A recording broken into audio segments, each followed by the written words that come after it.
هیڤاتا نوێنەران دەسەڵاتە سەرۆکی بۆ شەڕێبی ئیرانی ڕا سنووردار دەکەن. ئەمریکا وێ بەشداری لێکۆڵینە ڕوودانە فڕۆکە ئوکراینی بە لە تەهرانی.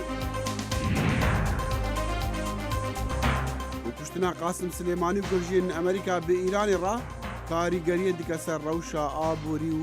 نرخێ نەفتو.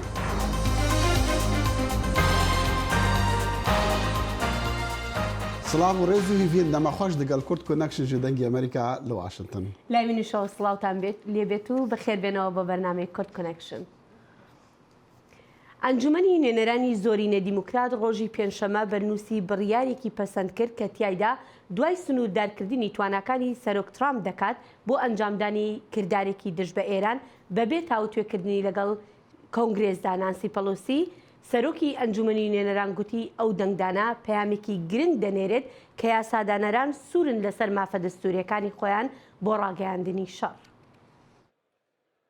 ئەم بڕیارە پەسەندکراوەی ئەنجومەنی نوێنەرانی ئەمریکا مەرج نییە جێبەجێ بکرێ، بەڵام وەک نانسی پیلۆسی سەرۆکی ئەنجومەنی نوێنەران دەڵێت ئەم بڕیارە هێزی خۆی هەیە لەو ڕوانگەیەوەی ڕاگەیاندنی ئەنجومەنی نوێنەرانە. بەهاو جوانی و مەزنی سروشتی ئەم بڕیارە لەوەدایە کە پێویست ناکات سەرۆکی ئەمریکا واژۆی بکات. کۆنگرێسی ئەمریکا بە هەموو دەسەڵاتەکانی خۆیەوە و بە تێگرایی دەنگ دەتوانێت بە شێوەیەکی یەکگرتوانە قسەی خۆی بکات سەبارەت بەوەی یاسای دەسەڵاتەکانی شار پێویستە چۆن بێت. لەگەڵەوەشدا کە پێدەچێت پشێوی و ئاڵۆزی ناوچەکە هێور بوو بێتەوە پاش هێرشە موشەکیەکانی تاران بۆ سەر دوو بنکەی لەشکری لە عێراق کە سەربازی ئەمریکایی تیادان، دیموکراتەکان دەڵێن ئەم هەنگاوەیان بۆ سنووردارکردنی دەسەڵاتەکانی سەرۆک ترامپ پێویست بوو. ئەگەر سەرۆک دەخوازێت هێزی لەشکری بەکار بهێنێت دژی ئێران ئەوە پێویستە بێتە کۆنگرسەوە. هەر سەرۆکێک بێت ئەوە پێویستە بگەڕێتەوە بۆ کۆنگرس. ئێمە یاسا تەنها بۆ سەرۆکی ئێستا دانانین. ئێمە بڕیار دەدەین بۆ سەرۆک، جا هەر سەرۆکێک بێت کە پێچەوانەی دەسەڵاتە دەستوریەکانی کۆنگرس کار بکات. سەرۆکی ئەمریکا باس لە وردەکاریەکانی بڕیارەکەی دەکات بۆ کوشتنی قاسم سولەیمانی و ڕەوایی دەدا بە بڕیارەکەی خۆی. بۆیە کردمان چونکە تاوتوی تەقاندنەوەی باڵۆتخانەکەمانیان دەکرد، بۆیە کردمان چونکە هۆکاری تریش هەبوون کە زۆر لە جێ خۆی دابوون. هەر یەک هەفتە پێشتر کەسێکمان کوژرا، کەسێکی لەشکریمان کوژرا، خەڵکمان بە سەختی بریندار بوون، ئێمەش بڕیاری خۆماندا. کۆماریەکان دەڵێن ئەم بڕیارەی ئەنجومەنی نوێنەران پەیامێکی ترسناک دەنێرێت لەسەر ئاستی نێونەتەوەیی و دەشڵێن ترامپ وەک سەرۆک مافی خۆیەتی ئەو بڕیارە بدات. لە بریەوەی پشتیوانی لە سەرۆک بکرێت، مەخابن هاوکارە دیموکراتەکانم لەم سەرۆختاستیارەدا ئەمریکادا بەش دەکەن. بەڵدەستیمان لە دەرەوە لاواز دەکەن، هانی دژمنەکانمان دەدەن، ینی گەورەترین پشتیوانکاری تیرۆریزم لە جیهاندا. کۆماریەکان جەخت دەکەنەوە لەوەی بڕیارەکەی سەرۆک ترامپ نەدەبوایە دوابخرایە و بڕیارێکیش بووە دەبوایە دەست بەجێ بدرا بە. پێم وایە خوێنکارێکی پۆلیسیش بڕوای هەبووە بەوەی مەترسیەک لەو کەسەوە هەبووە کە کوشمان، چونکە ئەو کەسە هەر هەڕەشە و مەترسی بووە بۆمان و ژیانی خۆی تەرخان کرد و بۆ کوشتنی ئەمیشەکان و خەریکی کاری خراپتریش بوو بەرامبەرمان. هەر چۆنێک بێت پێدەچێت دیموکراتەکان ڕێگەی تریش بگرنە بەر بۆ سنووردارکردنی دەسەڵاتەکانی شەڕ لای سەرۆک. ئیستا کاتێتی تاجارێکی تریش بێکەوە دڵنیابین لەوەی سەرۆک یەک سنتیشی نییە بۆ شەڕی ئێران بەکاری پێنێت ئەگەر دەسەڵات پێدانی لە کۆنگرسەوە نەبێت. ڕۆژی چوارشەممە بەڕێوەبەرایەتی لە دانیشتێکی داخراودا زانیاریەکانی سەبارەت بە بڕیاری کوشتنی قاسم سولەیمانی دا بە یاسادانەران، بەڵام پێدەچوو یاسادانەران بە کۆماریەکانیشەوە هێشتا هەر بە گومان بن. ئەوەی جێ قایبوون نییە کار بەدەستێک لە حکوومەتەوە بێت، جا گوێ پێنادەم ئایا CIA یان لە وەزارەتی بەرگریەوە بێت و بڵێت ناتوانم قسە لەسەر هێرشی لەشکری دژی ئێران بکەن. ئەوە ڕێگەیەکی ئەمریکایی نییە و نادەستوریە و هەڵەیە. ئەو بەرنووسەی بۆ سنووردارکردنی دەسەڵاتەکانی سەرۆک بۆ شەڕ لە ئەنجومەنی نوێنەراندا پەسەند کرا پێویستە بچێتە سینات، بەڵام هیچ متمانەیەک نییە لە سیناتدا پەسەند بکرێ. ئایا چاوەڕوانی چی دەکرێت دوای بە دوای کوشتنی قاسم سولەیمانی و بڕیاری کۆنگرسی ئەمریکی بۆ سنووردارکردنی دەسەڵاتەکانی سەرۆک بە بێی ڕاوێژکاری لەگەڵ کۆنگرس؟ دکتەر ناسر بابەخانی بەرپرسی نێوەندی لێکۆڵینەوەی ڕۆژهەڵاتی ناوەڕاست لەگەڵمان لە ئەستودیۆ. زۆر بەخێر بێی دکتۆر ناسر، زۆر سوپاس بۆ هاتنی جەنابەت. ئەو بڕیارێک کە کۆنگرس دوێنێدای تا چەندێک کاریگەری دەبێ و تا چەندێک ئێران هان ئەدا بۆ ئەوەی کریاری زیاتر لە دژی ئەمریکا بکەن. ئەوەی ڕاستی بێ ئەو بڕیارانی کۆنگرێسی کە لەسەر سنووردارکردنی دەسەڵاتەکانی دۆناڵد ترامپی بۆ بربەرەکانی لەگەڵ ئێران دراوە دەتوانم بڵم لە مێژووی ئەمریکادا بوونی هەیە کە زۆر جاران سەرۆکۆمارەکان بە پێچەوانە و بەبێ ڕاوێژکردن بە کۆنگرێسی بەرهەڵستی دوژمنەکانی خۆیان بوونەتەوە بۆ شتێکی زۆر سیرنێ لەلایەکی دیکەوە ئەمە لە بەرەبەری هەڵبژاردنەکاندا ڕەنگە کەمتر لە دەمانگمان مابێ بۆ هەڵبژاردنەکانی سەرۆکۆماری ئەمە زیاتر بەر لەوەی کە پەیوەندی بە ئاسایشی نەتەوەی ئەم وڵاتەوە بێ وەک شەڕێکی حیزبی لە نێوان کۆماری خوازەکان و دموکراتەکاندا دەیبینم و بە باوەڕی من متابعی مێدیاکانی ئێرانم کردووە ئەوان زۆر بە خۆشحاڵیەوە دەڕواننا ئەو بڕیارەی کە کۆنگرێس داوێتی بەڵاومان لەبیر نەچی ئەوە بووە حاڵەتێکی لازم و ئیجرایینێ یعنی ملزەم ناکە سەر کۆمارکە بەڵام دەبێت بچێتە سێنات و لێش کە باوەڕ ناکەن دەبێت سەرۆکیش بڕی بەرحاڵ لە ناو ئێرانیەکان زۆر توندن باسی وەڵامی تونتر دەکەن باسی کریاری تونتر دەکەن کەچی بۆ نمونە وەزیری دەرەوە نوێنەری ئێران لە نەتۆر گرتووەکان قسەیکی تر دەکات بۆ نمونە چەند ڕۆژێکە لە وتوێژەکانیدا لەگەڵ میدیای ئەمریکی نوێنەری ئێران لە نەتۆر گرتوەکان دەڵێ وەڵام ماندا و زیاتر هەر ئەوەندە زیاتر نییە چۆن ئەم دوو پەیامە بخۆنینەوە پرسیارێکی زۆر باش بوو بە حکمی ئەوەی کە لە کۆماری ئیسلامیدا ئەساسەن ئەمە لە سەرەتای دامەزرانیەوە ئەو دوو دەنجێمان هەبووە دەنجێک کە لەسەر بنەمای دیپلۆماسی لە قالبی وەزیری دەرەوە لە قالبی دەستگای دیپلۆماسی دەرەوە دێنێ سەر کۆمار بەرنامەکانی بەڕێوە دەبا بە زمانێکی نەرمونیانتر و بە زمانێکی نیگۆشیشن و وتوێژ دەگەڵ وڵاتان دەست بەڵام لایەنێکی دیکە هەیە کە لایەنێکی ڕادیکاڵەوە دەکرێت بڵین باڵی نافەرمی سیستمە تەنانەت بۆ سەرکوتەکانی نێخۆ هەرو باڵە ڕادیکاڵەیە کە دەور دەجێڕە یان هەر ئێستا کە بڵێن قاسمی سولەیمانی کوژداوە نوێنەرایەتی باڵی تونندڕەوی لە دەرەوەی وڵات دەکرد بۆیە ئەو دوانە بەردەوام لەگەڵ یەکتری هەبوون بەڵام بە عقلیەتی من ئەوەی کە دوجار پێی دەگاوە دنیاش گەیشتۆ سەر و قەناعەتەی مەبەستیان ئەوەیە کە ئەو باڵە تونندڕە و ڕادیکاڵی وە پراوێز بخەن و بتوانن لەگەڵ میانڕەوەکە معتەدیلەکەی بکەونە دانوستان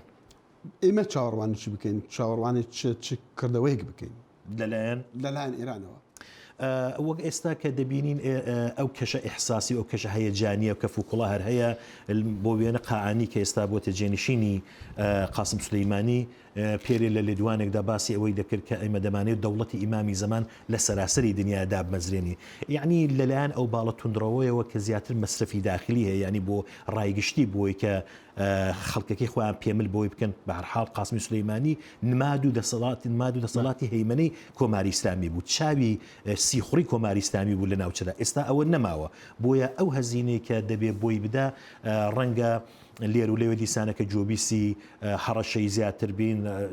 جۆبیستی ئەوە بین یا تەنانەت ڕەنگە شەڕی پراکسیش لە هەندێک ناوچە بە شێوەیەکی سنوودار بێتە ئاراوە بەڵام بەگشتی ئەم پێم وایە دوای دانیشتنەوەی ئەو کوڵ و کەفە ئەوە دیسانەکە دەستگای دیپلۆماسی ئێرانەکە وەگەڕدەکەوێتەوە و باڵی ڕادیکاڵەکە و پراوێز دەخە سەرۆکی ئەمریکی باشکرای لە وتارەکەیدا دوا بە دوای پەلامارەکانی ئێران لەگە سەر بەکەکانی سەربازی عێراقدا عێراقدا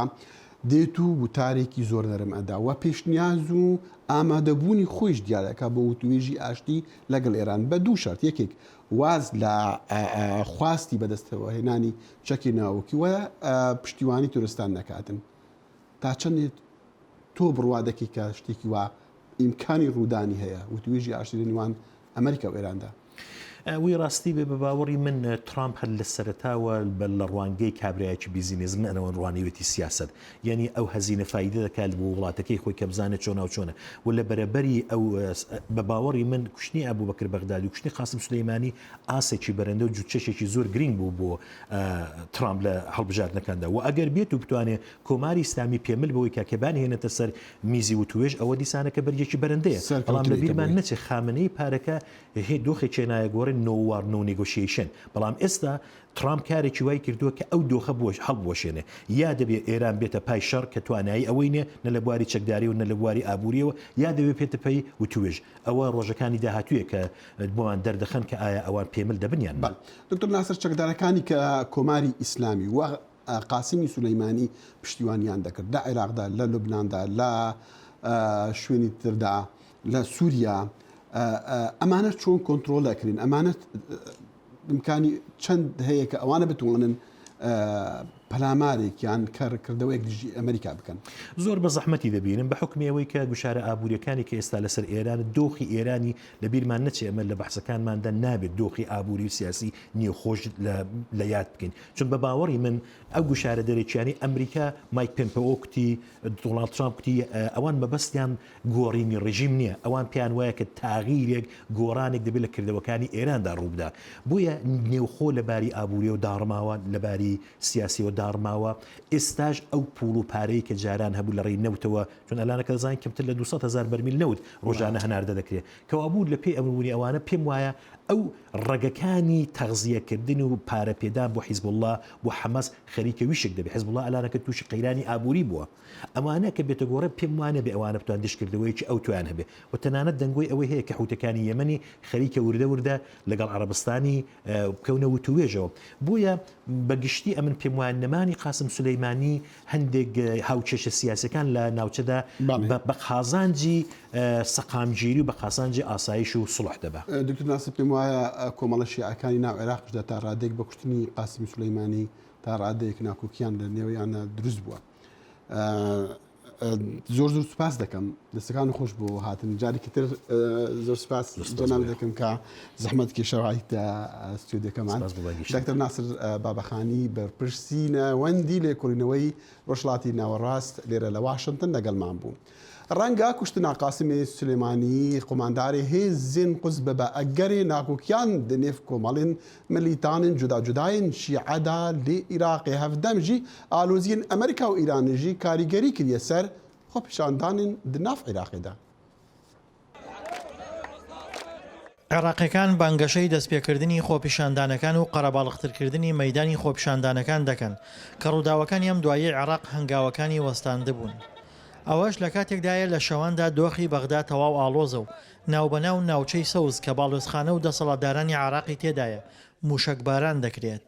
ئێمە لە ساتە وەختێکین کە تەواو ینی نادیارە پەیام ئەنێرێت پەیامی فشارکردن پەیامی دانوستانکردن پەیامی خۆگونجان ئەوەی کە دەرەکەوێت کە لەوە هێشتا فشار هەبێکەوەی بە ینی خەڵکێک هەبێ بڵێ ئێمە ئەمریکەکان دەرەکەین ئێمە ئەمریکەکان بێزارەکەین ئێمە ئەمریکەکان ناچارەکەین ینی ئێمە ئەبێ لەوە بیرکەینەوە کە ئەجندای زۆر جیاواز وە کارتی زۆر جیاواز لە ئارادایەوە هەمووی هەوڵە درێت ئایا چ کارتێک سەرەکەوێت چ کارتێک بەهێزە چ کارتێک سوودی هەیە بۆیە چاوەڕوانیەوە کرێت شتی تریش ڕووبات لەوەی لە بێزارکردن لە هەراسکردن هەراسانکردن لە گەیاندنی پەیام لە هەوڵدان بۆ کوشتن هەرچەندە هێزەکانی حەشدی شعبی نکۆڵی لێ دەکەن بەڵام لە موشکبارانکردنی ناوچەی سەوزدا پەنجەی تۆمەت بۆ ئەوان درێژ دەکرێت. موشکبارانکردنی ناوچەی سەوزی بەغدا مەترسی زیاتر ئالۆزبوونی دۆخەکەی لێ دەکەوێتەوە. گرفتی گەورە حەسر نەکردنی چەکە لە دەستی حکوومەتە ئێستاکە عێراق هێز تەنها بەدەست حکوومەتەوە نییە هێز بەدەست چەندین گروپی چەکدارەوەیە کە بەشێکی زۆریان لە ژێر ناوی حەشدی شعبیە ئەو چەکانیان کۆ کردووەتەوە وەکە لە ژێر دەسەڵاتی حکوومەتشان نەبێت کۆنتترۆلکردنیشی ئاسان نابێت بە تایبەت ئەگەر هات و زانیمان کوژرانی قاسم سولەیمانی کاریگەریەکی زۆری کردووەتە سەر باری دەرونی هێزە چەکدارەکانی حەشدی شعبی و بەشێکی زۆریان لە هەوڵی ئەوان کە جۆرێک لە جۆرەکان گورز لە هێزە ئەمریکیەکان بۆشێنن یا هێزەکانی هاوپەیمانان بۆشێنن. هێزەکانی حەشدی شعبی کە فرە گروپ و فرە ئاراستن بەشێکیان بانگەشەی هێرشکردنە سەر هێزە بیانیەکان دەکەن بەشێکی تریان داوای هێورکردنەوەی دۆخەکە دەکەن. لە دوای کوژرانی قاسمی سولەیمانی لە نێو هێزەکانی حەشدی شعبیدا جۆرێک لە پشێوی و حساب بۆ یەکتر نەکردن دروست بووە ئەمەش مەترسی زیاتر ئالۆزتربوونی دۆخی عێراقی لێ دەکرێت. تەکی حەشدی شعبی لە کۆمەڵی هێزی جیاواز دروست بوون کە ینی لە پێشتر داعش کۆی کردبوونەوە اینجا بڵێم قاسم سلێمانی و هەژمۆنیەتی ئێران ئێستا بە نەمان و لاوازبوونی ئەوانە ئەگەری ئەوە هەیە جیاوازی دروست بێت و ململانێ دروست بێت لە ناوانە چکە بەرژەوەندی جیاواز هەیە و هەمووشان پشت بە چەک و پشت بە هێزە بەستن بۆ بە دەستگەیشتن بە سامان و سەرچاوی عێراق و هەستی شەکەن کە هەڵسەنگی هێز لە عێراقە گۆڕا. دەنگی ئەمریکا هەوڵیدا قسە لەگەڵ بەرپرسانی حەشدی شعبیدا بکات بەڵام هەوڵەکان بێئەنجام بوو. دروستبوونی پشێوی لە حاڵەتی بوونی فرەهێزیدا لە کاتێکدایە پێشتر هێزە جیاوازەکانی حەشد لەلایەن قاسمی سولەیمانیەوە جڵەو کرابوون بەڵام لە ئێستادا و لە غیابی سنتەرەکەیاندا خەریکە جیاوازیەکانیان تەواو دەردەکەوێ. دڵشادەنوار، دەنگی ئەمریکا، کەرکووک. ڕاوێژکاری ئەڵمانیا ئەنگێلا مێرکەل بڕیارە ڕۆژی شەمە سەردانی مۆسکۆ بکات بۆ توێشکردن لەگەڵ کاربەدەستانی رووسیا و سەرۆک ڤلادیمیر پوتین و چاوەڕوان دەکرێت ئەوان تاوتوێی قەیرانی ئێران بکەن لە کاتێکدا هەردوو وڵات هەوڵی هێورکردنەوەی ڕەوشەکە لە نێوان واشنگتن و ئێران دەدەن. چاوەڕوان دەکرێت هەر لەو گەشتەیدا مێرکەل باز لە ئاڵۆزیەکانی ئۆکرانیا و داهاتووی لولەی گازی نۆرد ستێرم لە رووسیاوە بۆ ئەڵمانیا بکات کە لەلایەن وڵاتە یەکگرتووەکانی ئەمریکاوە ڕخنێکی زۆری لێگیراوە. هاوکات ڕۆژی سێشەمە ڤلادیمیر پوتین سەردانێکی دەگمەنی کرد بۆ سووریا، ئەمەش دووهەم سەردانێتی ئەوەتای رووسیا لە ساڵی 2015ەوە چۆتە ناو شەڕی سووریاوە بۆ هاوکاریکردنی بەشار ئەسەد. لەوەتای دەوڵەتی عێراق لە سەرەتای ساڵانی بیستەکانی سەدەی ڕابردووەوە دامەزراوە پێدەچێت هەرگیز ڕوبەڕووی ئاوها قەیرانێک نەبوو بێتەوە کە بۆتە مەترسی بۆ سەر ئایندەی وڵاتەکە. ململانی ئێران و ئەمریکا هەروەها خۆپیشاندانە ناڕەزایەکانی دەربڕین و داواکاریەکان بۆ گۆڕینی سیستەمی سیاسی عێراق پێکەوە ئەو وڵاتەیان خزانۆتە ناو نادیاریەکی ئالۆزی قوڵەوە. ڕابوون معروف ئەندامی پەرلەمانی عێراق لە لیستی ئایندە لەو توێژێکدا کە بەر لە هاتنمان بۆ ستۆدیۆ تۆمارکراوە هەڵسەنگاندنێک بۆ ئەمڕۆشە دەکات. عێراق لە بارودۆخ و هەلومەرجێکی زۆر سەخت و ئالۆزدایە. ئەو ڕووداوانەی کە ئێستا ئێمە شاهێدی بینین یانین لە عێراق و ناوچەکە ڕوودەدەن پەیوەندیان بە ئەو ململانیەوە هەیە لە ئاستی باڵادا کە لە نێوان وڵاتە یەکگرتووەکانی ئەمریکا لە ئاستی دەوڵەتی و کۆماری ئیسلامی ئێران لە ئاستی ناوچەیدا هەیە. ڕەنگیان داوەتەوە لە ناوچەکە بە تایبەتی لە عێراق کە بەشێکی گرنگی ڕنگدانەوەی ئەو ململانەی نێوان کۆماری ئیسلامی ئێران وڵاتە یەکگرتووەکانی ئەمریکا کەوتوتە عێراقەوە و بارودۆخی عێراق و جێگیرنەبوونی دام و دەستگا بەهێزە نیشتمانیەکان لە عێراقدا هەلومەرجێکی ڕەخساندووە کە ڕنگدانەوەی ململانەکانی نێوان کۆماری ئیسلامی ئێران و وڵاتە یەکگرتووەکانی ئەمریکا زۆرتر لە عێراق ڕێگیان داوەتەوە. ئێستا عێراق بۆتە مەیدانێک بۆ ململانەکانی نێوان وڵاتە یەکگرتووەکانی ئەمریکا و هەروەها ئێران، ئەمە لە کاتێکیشدایە کە ناڕەزایی خەڵکیش با بڵین زۆر زیادیان کردووە ناڕەزایی شەقامی عێراقی. تا چەندێک ئەو ململانیانە کاریگەری دەبێت بەسەر ناڕەزایەکانی خەڵکی عێراقەوە یاخود داواکاریەکانی خەڵکی عێراقەوە؟ بەڵێ داخوازیەکانی خەڵکی ناڕازی عێراق بەشێکی شانۆی سیاسیە لە عێراقدا طبعاً بە تەکید داخوازی خەڵک ڕەوایە. لە دوای ڕوخاندنی کەوتنی ڕژەمەکەی سەدام حوسێن دەستەبژێری سیاسی بەڕێوەبەری دەسەڵات و لەسەر دەسەڵات لە عێراقدا شکستیان خوارد، هەم لە دامەزراندنی دەوڵەتێکی دیموکرات و خاوەندام و دەستگای بەهێزی نیشتیمانی، هەم لە دابینکردنی ئابوووریەکی بەهێز و ئاستێکی باش لە گوزەران بۆ هاوڵاتیان و دەوڵەتێک کە تێیدا بە بەراورد بە دەوڵەت و دەوڵەتێک چۆک عێراق دەوڵەمەند و سەرۆک سامانەکەی بە هاوتای ئەوە گوزەران بۆ هاوڵاتیەکان و کار و بەڕێوەچوون و گوزەرانیان بۆ دابین بکات. لەم بابەتەشدا دەستەبژێری سیاسی شکستیان خواردووە. ئەمەش سەری کێشاوە بۆ ناڕزایەتێکی بەرفراوانی جەماوەری و ئێوە ئێستا شاهێدین لە پاڵ ڕووداوەکانی تر شاهێدی مزاهرات و خۆپیشاندانی گەورەی لە عێراقدا لە دژی دەستەبژێری سیاسی لە عێراق. باشە ئەو ململانیانە تا چەندێک پەیوەندی بە ئابووری عێراقەوە دەبێت؟ کاریگەری دەخاتە سەر ئابووری عێراق بە تاکید بە تایبەتی عێراق کەوتۆتە دۆخێکەوە کە ئێمە باسی بارودۆخی هەستیاری و ئاڵۆزی عێراق دەکەین. ئەویش بەشێکی ئەوەیە کە عێراق زۆر هەم پێویستی بە وڵاتە یەکگرتووەکانی ئەمریکایە، هەم پێویستی بە کۆماری ئیسلامی ئێرانە. زۆر سەختە بۆ عێراق بتوانێت ئیستیقراری سیاسی و جێگیری ئابووری و پێشخستنی ئابووری و سیاسی لە عێراقدا بپارێزیە بەبێ پەیوەندیەکی هاوسەنگ لە نێوان کۆماری ئیسلامی ئێران و وڵاتە یەکگرتووەکانی ئەمریکا. و سەختیەکە ئەوەیە کە عێراق و دەستەبژێری سیاسی لەم امتحانە سەرکەوت کە بتوانن عێراق بەم هێڵە دژوار و بەم ڕێگە پڕ لە دڕکەدا بەرنە پێشەوەکە بتوانێت ئەم بەڵانسە ئەم هاوسەنگیە لە نێوان وڵاتە یەکگرتووەکانی ئەمریکا و کۆماری ئیسلامی ئێران بپارێزێت. ئەگەر بتوانێت ئەم بێلایەنی و ئەم پارسەنگە بپارێزێت،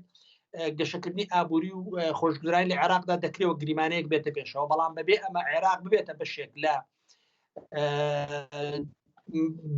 لە فاکتەری ململانیە لە نێوان وڵاتە یەکگرتووەکانی ئەمریکا و کۆماری ئیسلامی ئێران بە تاکید ڕنگدانەوەی زۆر خراپی دەبێت لە بەسەر ئابووری عێراق و بارودۆخی هەوڵاتیان. باشە کاگڕابوون، ئێوە وەکو پەرلەمانتاری عێراق ئایا لە پەرلەمانە هیچ پرۆژێک خراوەتە ڕوو بۆ ئەوەی یعنی عێراق خۆی با بڵین نەبێتە بەشێک لە ململانەی نێوان ئێران و ئەمریکا؟ خۆی ئەوەیان پێویستی بە پرۆژەی سیاسانیە چونکە سیاسەتی فەرمی دەوڵەت لە عێراقدا ئەوەیە کە عێراق نەبێتە بەشێک لە ململانی نێودوڵەتی و هەرێمایەتیەکان و عێراق و وڵاتێکی بێلایەن لە نێوان ململانی نێودوڵەتی و هەرێمایەتەکان بمێنێتەوە و لە بری ئەوەی کە عێراق ببێتە فاکتەرێک لە ململانی سیاسی و زۆر جار سەربازیەکان عێراق ببێتە فاکتەری نزیکبوونەوەی هێزە نێودوڵەتی و هەرێمایەتیەکان ئەمە سیاسەتی فەرمی دەوڵەت و خۆتان جۆتان لێ بۆ لە زمانی سەرۆکۆمار و سەرۆکی حکوومەت و سەرۆکی پەرلەمان و دامودەستگا فەرمیەکانی تریش بەس کێشەی عێراقەوەیە کە دامودەستگا فەرمیەکانی دەوڵەت بەهێز نین لاوازن زۆر جار لە قەرار و لە پاڵ دامودەستگا فەرمیەکانی دەوڵەتەوە دەستگا و دامەزراوەی تر هەم کە کاریگەریان هەیە لەسەر استقرار و جێگیری سیاسی و ئابووری لە عێراقدا کە ئەمانە دەتوان کێشە بۆ عێراق دروست بەڵێ ڕابوون معروف ئەندامی پەرلەمانی عێراق لە فراکسیۆنی ئایندا سپاس دەکەین بۆم دەرفەتە زۆر سپاس بۆ ئێوەش مەمنونم. ئیرانی گازی ئاژانسا سلامەتیە بەگواستنا فڕۆکان یا ئەمریکی کریە بەشداری لێکۆلینان بەد کەتنا فڕۆکا یوکرینیدا لە ئیرانێ هەفدەم ژی ئیرانی کاربەدەستن دروستکردنا فڕۆکان بۆنگ یا ئەمریکی ژی کریە و داخواست کردی لێکۆلینی کریە لێ هێشتا نەخویایە کە ئاستێ ڤان دوو سازیین ئەمریکی وێ چەندێ بلند بە ji ber دوورگرتنین ئەمریکا و جزایên ئەمریکا لەسەر ئیرانê و هەروەسا گرژیya tund ya dinêvbera herdû welatandan ev pêşha jî dibin hevdemê gumana Serok Trump li ser egerê ketina firoka ya neferan ya Ukraynî ku kete xwarê çend demjimêran piştî Îranê mûşek avêtîn bingehên leşkerê Emerîkî di Iraqê da. وەبەرهێنەران لە نزیکەوە دەڕواننە بەرزبوونەوەی ئاستی ناکۆکیەکانی نێوان ئەمریکا و ئێران لە وەتای کوشتنی قاسم سولەیمانیەوە نرخی نەود لە بازاڕەکانی جیهاندا بەرز بۆتەوە بەڵام بە شێوەیەکی گشتیش نرخەکە جێگیرە. پشتی عێریشن موشکیên Îranê bi ser bingehên leşkeriyên Amerîka li Iraqê spêdeya çarşemê nirxê petrolê bû demekê Kurd hinekî bilindtir bû. Lê piştî Serokê Amerîka Donald Trump gotara xwe pêşkêş kir û got ku kiryarên leşkerî wê kêmtir bibin nirxê petrolê hate xwarê. Di 12 mehinborî da ji encamên nakokiyên li Rojhelata Navîn nirxê petrolê 25 sedî berztir bûye. Şrovekar Mark Hamrick dibêje weberhêner çavdêriya berzbûna astê aloziyan dikin ku karîgerî li ser nirxê petrolê dike. Markets have been reacting, I would say, دخوازم بێژم گۆژبەر وان بویێران بازاران کاربەتانە خۆ دیار کردیە مەترسیای گۆهن گرژی زێدەتر ببن لێ دە هەمان دەمێدەژی دەبێژم گۆ تباندۆرەکە ڕاستەڕاست لە ئابووریە نەبوویە هەگەر ئابووریە جیهانێ بێ یان ژیا ئەمریکا بە فەرق ناکە. Şrovekarên bazarê dibêjin tevî nezelalbûna rewşa siyasî li seranserî cîhanê faktereka mezin heye di saqamgîriya di nirxê petrolê da. The United States has really changed. براستی ئەمریکا گوهرینەکە مەزن دێ بازارە نفتێدا کریە کو ئەو بوویە جێدەرەکە سەرەکی یا بەرهەمدانی سپاس بۆ نفتا کەڤری ji ber wê jî bawerî heye gotbandor lê nabe. Di vî demî de Amerîka mezintirîn berhemhênera petrolê ye di cîhanê da ku 18 sedî beşdariyê di bazara petrolê da dike. Weberhêner nîgeranin ku nakokiyên di Rojhelata Navîn da wê karîgeriyeka pir xirab hebe di nirxê petrolê da. Petrol hilberek bazirganî ya gerdûnî ye herçend li Amerîkayê derfeta dabînkirina me heye jî heke di Rojhelata Navîn de aloziyek mezin derkeve holê bandorê li ser karhinerên Amerîkayê bike. Gefeyên Îranê yên tolhildanê bûye cihê nîgeraniyê ku êrîşin internetê yan jî yên leşkerî karîgerî bike li ser demûdezgehên petrolê li Rojhelata Navîn. Rojhelata Navîn berhemhênera herî mezin e ku 30 sedî ji petrolê bi ser cîhanê belav dike. Saudi Arabia is the country that has the most. Arabistana Suudî welatê ku xwedî petrola herî zêde ya desta heye ye. Ew rojane bi fermî xwedîşiyana dabinkirina 12.5 milyon warîl hilberînên petrolê ye. Ew niha binê dehan de çê dike. Di vî demî de berhemhênerin petrolê bi hîvîne ku nakokiyên di herêmê da karîgeriyê li ser demûdezgehên wan nekin ku renge bibe sedema lawazbûna aboriyê li seranserî cîhanê. سیاست و ئابووری هەمیشە تەواوکەری یەکترن و کاریگەریان بەسەر یەکتردا دەبێت بۆیە ئەم ئاڵۆزیە نێوانەی نوێیانەی نێوان ئەمریکا و ئێرانیش کاری کردوتە سەر بازارەکانی سلێمانی. گەلو ئەو کاریگەری چاوایە دێ چ بواردەیە و چەندێ مەزنە ئەمە ببینێن. لەم چەند ڕۆژی ڕابردوودا لەگەڵ هەڵکشان و داکشانی گرژیەکانی نێوان ویلایەتە یەکگرتووەکانی ئەمریکا و کۆماری ئیسلامی ئێران و لێکەوتەکانیان لە ناو خاکی عێراقدا بازاڕی دۆلار و ئاڵتوونی شاری سلێمانی بە ڕێژەیەکی بەرچاو بەرز و نزمی کردووە. لە دوای هەڵکشانی گرژیەکانی نێوان ویلایەتە یەکگرتووەکانی ئەمریکا و ئێران هەڕەشەی گەماروی ئابووری بۆ سەر عێراق لەلایەن دانەڵد ترامپ سەرۆکی ئەمریکاوە نرخی دۆلار و ئاڵتوونی لە بازاری شاری سلێمانیدا بە خێرایی بەرز کردەوە.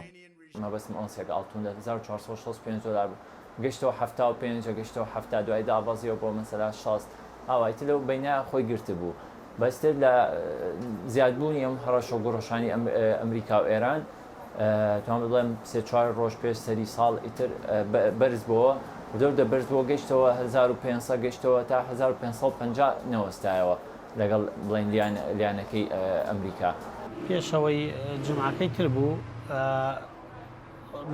نرخی دۆلار 121 و ڕبع 300 بوو ترامیش وتی ئەبێ حسارە خەمە سەر عێراق ئەگەر ئێمە دەربچین کە لەگەڵ وتی حسارە خەمە سەر یەکسەر چوو بۆ لە 1 و ڕبع چوو بۆ 2 بۆ 2.5 تاوەکو 3 تاوەکو ڕۆیشتە هەتاوەکو 4 و 400 4.5 ڕۆیشت کە ئێران ساڕوخەکانی هاویشت و ئەمانە تر زۆر بوو ئەوانە ڕێک ئەو شەوە 1000 بوەرسەی ئاڵتون 1600 بینی بوو. لە دوای هێرشی موشکەکانی ئێران بۆ سەر بنکە سەربازیەکانی ئەمریکا لە عێراق کە بەپێی راپۆرتەکانی ئەمریکا و عێراق هیچ قوربانیەکی لێ نەکەوتەوە دانەڵد ترامپ باسی لە وەڵامدانەوەی هێرشەکان نەکرد و شارەزایان دۆخەکان وەک هەنگاوێک بەرەو هێوربوونەوە لە قەڵەمدا. ئەمەش کاریگەری ڕاستەوخۆی هەبوو لەسەر دابەزینی نرخی دۆلار و ئاڵتوون. ئێرانیش و هەم ئەمریکاش وتیان وەزعەکە ئەوتی من شەڕ ناکەم و ئەو شوتی من شەڕم ناوێ و کەمەکەمە دابەزیێ ئێستا 2 ڕبع کەمە یعنی 121 و 750 بەشێکی بەرچای ئەم هەڵکشان و داکشانی نرخی دۆلار و ئاڵتوون بۆ ئەوە دەگەڕێتەوە لە ترسی گەماروی ئابووری و شکانی بەهای دیناری عێراقی خەڵکی پەنا بۆ کڕینی دۆلار و ئاڵتوون دەبن بەڵام لە ئێستادا کە خەڵکی پێیان وایە دۆخەکە بەرەو هێوربوونەوە دەچێت نرخی ئاڵتوون و دۆلار دابەزیوەتەوە و گەشتووەتەوە بەهای پێشووی خۆی. ڕێباز مەجید دەنگی ئەمریکا سلێمانی. هەرچەندە نەخۆشە کاریگەرین خراپ لەسەر ئابووری هەرێمێ دەبەژبەر وانکێشین نێفنەتەوەی لێ گەلک جارانژی خەڵکی نافخوا یان بەرکی شارەزایان نافخوا وان کێشیان وەسا گەلک مەزنترژ ڕاستیاوان دادرین لەوە ئافکێشنان پەیدا دەبن. بەڵێ لێرەشدا دینە کۆتایی بەرنامەی ئەمڕۆمان تا کاتێکی تر هەر شاد و وەختەوە بن. خدا حافظ.